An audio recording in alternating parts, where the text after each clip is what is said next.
So in today's video, we're going to paint a simple houseplant illustration. The basket texture is my favorite part, and I think you'll enjoy it too. So the watercolor effect here is coming from a paper texture and the brushes in the regular watercolor kit. And I'm going to start by painting the basket, and for that I'll use the abstract round, any kind of light khaki tone.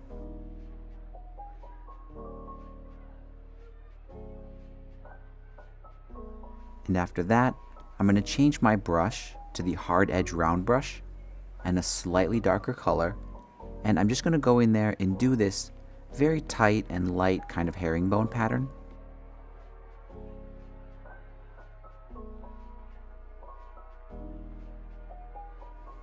And this process takes a few minutes, but I think it's absolutely worth it. Next, I'm going to use the eraser brush set to the fine liner pen, and I'm going to cut this out into a basket shape.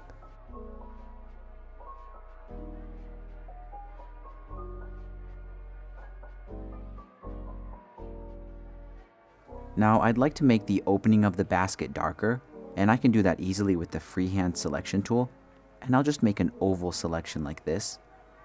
Then I can go to hue, saturation, and brightness and just darken that area.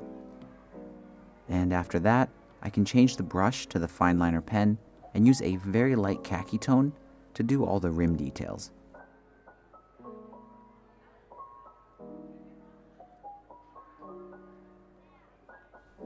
And if you want to make this look more like rope, you can select a darker version and a smaller size and do these kind of angled lines like this.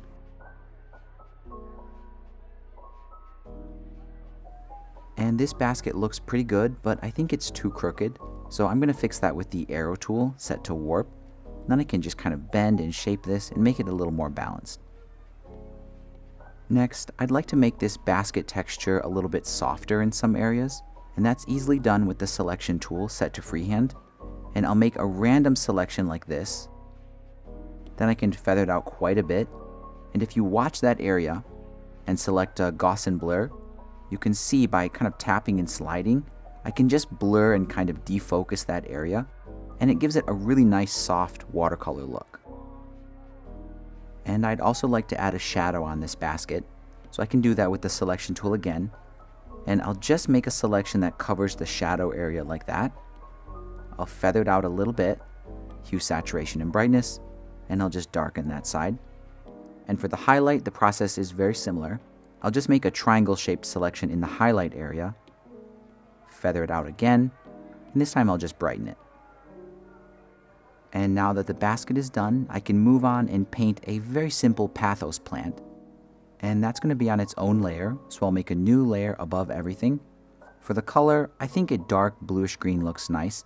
And for all plants and flowers, I recommend the abstract round. And at a pretty large size, I'm just going to go in there and roughly sketch out the leaves.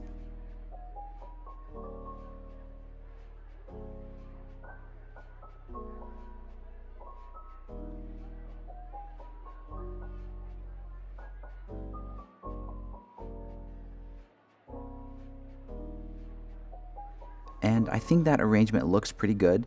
The basket is a little bit distracting because there's some transparency going on, but we can easily fix that later. Just for now, I'm going to lower the transparency of the basket so it's less annoying. And on the leaves, there's kind of an area of darkness here where they're overlapping, so I'm going to use the water blender brush to soften that.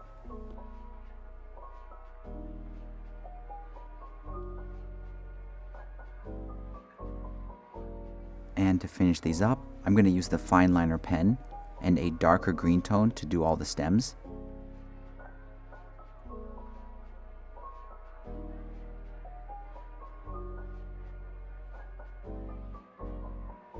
And for the patterns, I'm going to change to the sharp round brush and a very, very light green tone.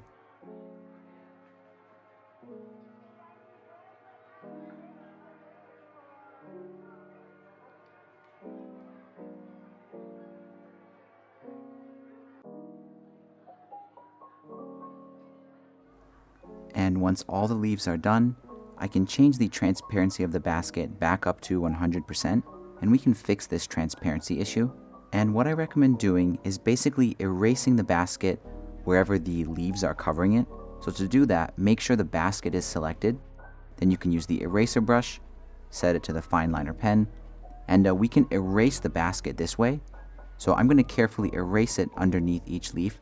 And it's okay if I make a mistake and go beyond the edge, because it adds a kind of a white line effect, and I personally like the way that looks.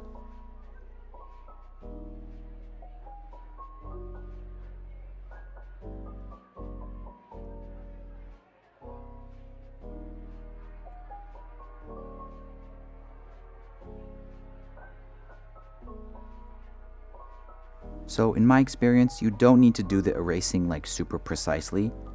For example, if I turn off the leaves, you can see there's all kinds of bits and pieces of the basket that are showing through, but I think it looks fine with the final result. And lastly here, just to finish up this illustration, I want to add some shadows on the basket. So first, I need to make sure the basket layer is selected. Then I can use the freehand selection tool, and I can just make a selection that approximates wherever I think a leaf might be casting a shadow, and that selection is active. And I can just go to my adjustments, and then lower the brightness. And it's not perfect, but it does add a convincing shadow effect. And I'm just going to go in there and add a bunch of shadows using that process.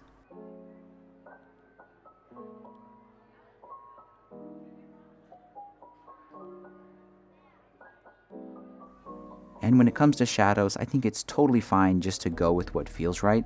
There's no need to be super realistic. And there we go, this cute little Pathos illustration is all done, and here's the final result.